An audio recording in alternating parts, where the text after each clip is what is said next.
ఉన్నటువంటి బిట్స్ ఒకసారి చూసుకున్నట్లయితే ఓగిరం ఓగిరం యొక్క ప్రకృతి అడగడం జరిగింది. ఓగిరం యొక్క ప్రకృతి అడగడం జరిగింది. ద ప్రాసెస్ ఆఫ్ ఎడ్యుకేషన్ అనేటటువంటి ప్రాసెస్ ఆఫ్ ఎడ్యుకేషన్ అనేటటువంటి బుక్ రచయిత ఎవరని అడగడం జరిగింది. హేలీ తోకచుక్క కనిపించిన చివరి సంవత్సరం ఎప్పుడు అని అడగడం జరిగింది. చంపకమాలలోని జగనం అదే జ అనేటటువంటి గణములు ఎన్ని ఉన్నాయని, జగనములు ఎన్ని. అలాగే పొడవిచ్చారు, వెడల్పిచ్చారు, దీర్ఘ చతురస్రం యొక్క వైశాల్యం ఎంత అని అడగడం జరిగింది. జాతీయ చిహ్నం ఎక్కడి నుండి తీసుకోవడం జరిగింది, భారత జాతీయ చిహ్నాన్ని ఎక్కడి నుండి తీసుకోవడం జరిగిందని అడగడం జరిగింది. కుటారము కుటీరమమ్మ ఇది కుటీరము అంటే తొర్ర, కుటారము కాదు. కుటీరము అంటే తొర్ర. కోటీరము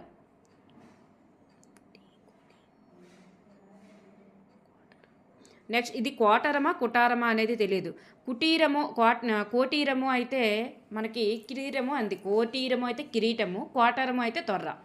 కోటరం అయితే తొర్ర, కోటీరం అయితే కుటీరం, కోటీరము అయితే కిరీటము, కోటరము అయితే తొర్ర. మనకి మీనింగ్స్లో ఉన్నాయి. మరి ఇది కుటారము అనేటటువంటిది ఎక్కడ, మరి నాకు తెలిసి కోటరం అనే అనుకుంటున్నాను. కోటరం అంటే తొర్ర. నెక్స్ట్ అక్బర్ రాజ్యంలోని రాజ్యాలను ఏ విధంగా విభజించారు. అలాగే స్త్రీ పురుష తులన అనేటటువంటి బుక్ రచించినది ఎవరు. పోస్ట్ చూడండి, పాస్ట్ పర్ఫెక్ట్ టెన్స్ నుంచి ఒక క్వశ్చన్ అనేటటువంటిది రావడం జరిగింది. మార్నింగ్ సెషన్లో కూడా పాస్ట్ పర్ఫెక్ట్ టెన్స్ నుంచి ఇస్తున్నారు.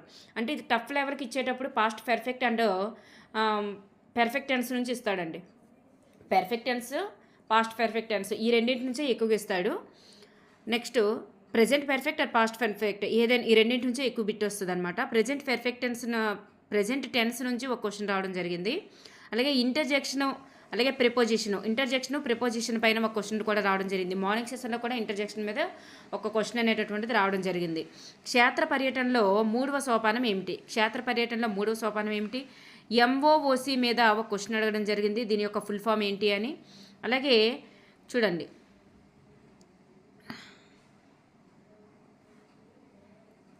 TARL యొక్క విస్తరణ రూపం ఏంటి అని చెప్పేసి అడగడం జరిగింది. IRL అంటారు కదండి, IRL గురించి. TA కాదనుకుంటా, IRL గురించి విస్తరణ రూపం ఏంటని చెప్పేసి అడగడం జరిగింది. అలాగే చూడండి, ఈ సమ్ అనేటటువంటిది ఇవ్వడం జరిగింది. నెక్స్ట్ దీని యొక్క సూక్ష్మీకరించడం కూడా ఇచ్చారు. N క్యూబ్ ఇచ్చారు, N వాల్యూ ఎంత అనేది గణాల గురించి. ఉత్సాహం యొక్క నానార్థం ఏంటని అడిగారు, ఉత్సాహం. అలాగే సింపుల్ కాంప్లెక్స్ మీద ఒక క్వశ్చన్ అనేటటువంటిది రావడం జరిగింది. అలాగే చూడండి, దీని యొక్క ఎక్స్పాండ్ ఫామ్ అనేటటువంటిది ఇవ్వడం జరిగింది. ఎక్స్పాండ్ ఫామ్ విస్తరణ రూపమా అంటారు. నెక్స్ట్ లాభ నష్టాల మీద ఒక క్వశ్చన్ అనేటటువంటిది రావడం జరిగింది. అమరలింగేశ్వర దేవాలయం అనేటటువంటిది ఏ నది ఒడ్డున ఉంది అని అడగడం జరిగింది. నెక్స్ట్ పక్షిఖండము ఏది. నెక్స్ట్ ఉభయచరాలకి ఉదాహరణ ఏమిటి. భ్రమ విభ్రమ మీద ఒక క్వశ్చన్ అడిగారు. నెక్స్ట్ కాన్స్టెన్సీ యాంటోనిమ్ అడిగారు. నెక్స్ట్ ఫ్రేజ్ మీద ఒక క్వశ్చన్ రావడం జరిగింది.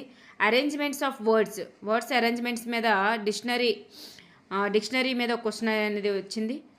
నెక్స్ట్ చూడండి, ఈ రెండింటి మధ్య ఉన్నటువంటి పూర్ణ సంఖ్యలు ఎన్ననే క్వశ్చన్ అడగడం జరిగింది. అలాగే దీన్ని సూక్ష్మీకరించడం అడగడం జరిగింది. టఫ్గా ఉంది మ్యాథ్స్ మాత్రం కొంచెం. అనుకరణ అభ్యసనంపై ఒక క్వశ్చన్ వచ్చింది. అనుకరణ అభ్యసనం మీద అనుకరణ అభ్యసనం బండూరా గురించి కదండి. నెక్స్ట్ బ్రోనర్ యొక్క సోపానంలో మొదటిది ఏదని అడగడం జరిగింది. నెక్స్ట్ అభ్యసన బదలాయింపు పైన ఒక క్వశ్చన్ రావడం జరిగింది. నెక్స్ట్ నిరక్షరాస్యులకు ఇచ్చేటటువంటి పరీక్ష ఏది. నెక్స్ట్ ఐక్యూ మీద దీనికి సంబంధించిన ఒక సమ్ అనేటటువంటిది రావడం జరిగింది. నెక్స్ట్ అభ్యసన వక్రరేఖలపైన ఒక ప్రశ్న వచ్చింది. గౌణ లైంగిక లక్షణాలు అభివృద్ధి చెందే దశ మీద స్కఫోల్డింగ్ గురించి, వైగాట్స్కి యొక్క స్కఫోల్డింగ్ గురించి. అలాగే స్పష్టీకరణ పైన ఒక ప్రశ్న వచ్చింది, maths methodology. Next right to free education ఉన్నటువంటి సెక్షన్ ఏంటి ఆర్టీ యాక్ట్ ప్రకారం అని చెప్పేసి ఇవ్వడం జరిగింది. నెక్స్ట్ ఎన్పి యొక్క స్వరూపము దాని యొక్క స్థాయిల మీద అడగడం జరిగింది. నెక్స్ట్ చూడండి, మానసిక చలనాత్మక రంగానికి సంబంధించి చెందనది ఏదని చెప్పేసి అడగడం జరిగింది. నెక్స్ట్ మెయిన్ క్లాజుకి సంబంధించి మెయిన్ క్లాజుకి దానికి ఒక మారు పేరు ఏంటని చెప్పేసి అడగడం జరిగింది. ఒక పద్యం ఇచ్చి దాన్ని ఆర్డర్లో పెట్టమన్నారు. నెక్స్ట్ మమకారం పాఠ్యభాగం యొక్క ఉద్దేశం ఏమిటని చెప్పేసి అడగడం జరిగింది. సహానుభూతి యొక్క ఇతివృత్తం ఏమిటి? గుర్రం యొక్క పర్యాయ పదాలు ఏమిటి? హస్వము చెప్పాను ఆల్రెడీ, గుర్రం యొక్క పర్యాయ పదాలు వచ్చే అవకాశం ఉందని. హస్వము, అదేవిధంగా ఇంకో దగ్గర మనకి హలం, ఇంకొకటి ఇచ్చారమ్మా. ఓకే, తర్వాత చెప్దాం. నెక్స్ట్ అది 3rd, 4th, 5thలోనే మనకి ఎక్సర్సైజుల దగ్గర ఉందన్నమాట. నెక్స్ట్ త్రిలోదకాలు ఇవ్వడం అని దాని గురించి బంధాలు తెంచుకోవడం, దాని యొక్క మీనింగు. నెక్స్ట్ అది డూడు బసవన్న పాఠంలో ఉంటుంది కదండి, త్రిలోదకాలు ఇచ్చారని గంగిరెద్దుల వాళ్ళని వదిలేశారు, వాళ్ళ యొక్క వృత్తిని వదిలేశారనే ఉద్దేశంతో వస్తుంది. తిక్కన ఆదికవి అనేటటువంటిది ఏ దోషము? భావదోషము. ఓకేనండి. చంపకమాలలో జగనాలు ఎన్ని? అలాగే అమరలింగేశ్వర స్వామి గుడి ఏ నది దగ్గర ఉంది? హక్కుల గురించి ఒక నిర్వచనం అనేటటువంటి అడగడం జరిగింది. అలాగే సస్టైనబుల్ డెవలప్మెంట్లోని గోల్స్ 5th గోల్ అయినటువంటిది ఏది అని అడిగారు. ఘన సామ్రాజ్యాలను అంతం చేసింది ఏంటి? అలాగే ధ్వని తీవ్రత యొక్క ప్రమాణాలు ఏమిటి? ధ్వని తీవ్రతని ఏ ప్రమాణాల్లో కొలుస్తారు? హెడ్జిల్లో కదండి. నెక్స్ట్ ధ్వని తీవ్రతను డెసిబిల్స్లో కొలుస్తారు, హెడ్జ్ కాదు, పౌనపుణ్యాన్ని హెడ్జిల్లో కొలుస్తారు. మట్టి కొండల్ని దేనిలో పెట్టి కాలుస్తారని చెప్పేసి అడగడం జరిగిందండి. ఓకేనండి, ఈ రకంగా క్వశ్చన్ పేపర్ అనేటటువంటిది రావడం జరిగింది.